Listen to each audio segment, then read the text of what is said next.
I first met Seal at a 100-mile run in San Diego, and I was running this race as part of a 6-person relay team with friends, and he was running the entire race by himself.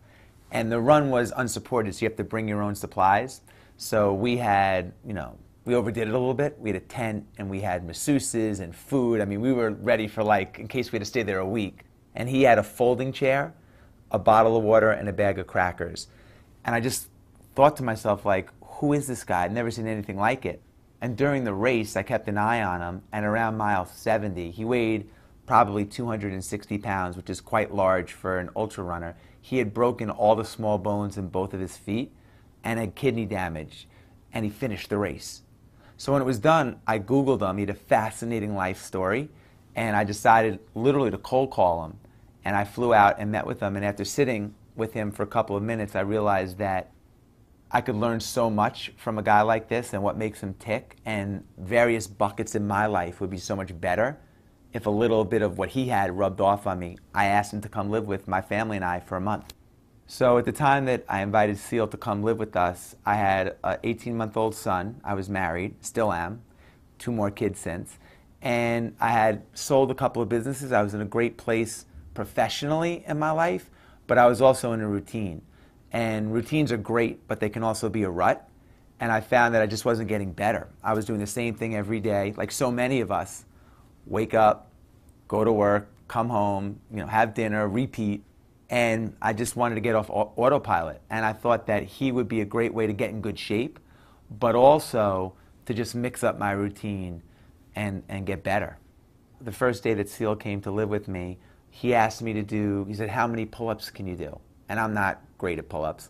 I did about 8, just getting over the bar 8. And then he said, all right, take 30 seconds and do it again. So 30 seconds later, I got up on the bar and I did 6, struggling. And he said, all right, one more time. We waited 30 seconds and I barely got 3 or 4 and I was done. I mean, couldn't move my arms done. And he said, all right, we're not leaving here until you do 100 more. And I thought, well, we're going to be here for quite a long time because there's no way that I could do 100. But I ended up doing it one at a time, and he showed me, proved to me right there that there was so much more. We're all capable of so much more than we think we are, and it was just a great lesson. It was actually the first thing that we did. It was just a great lesson in we have so much more in our reserve tank than we think we do. One of the things that Seal said to me, and it's in the book, and one thing that people have said that really resonated with them, he would say that when your mind is telling you you're done, you're really only 40% done.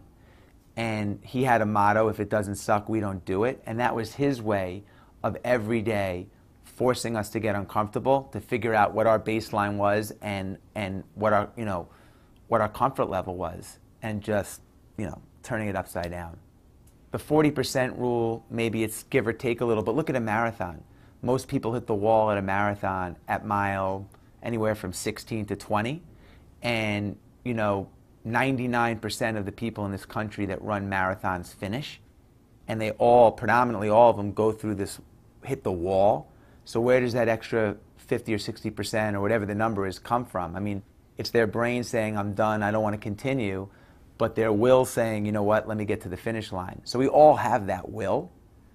It's just a matter of how do we apply it to not just the once-a-year marathon, but to our daily lives and make it apply to a variety of things.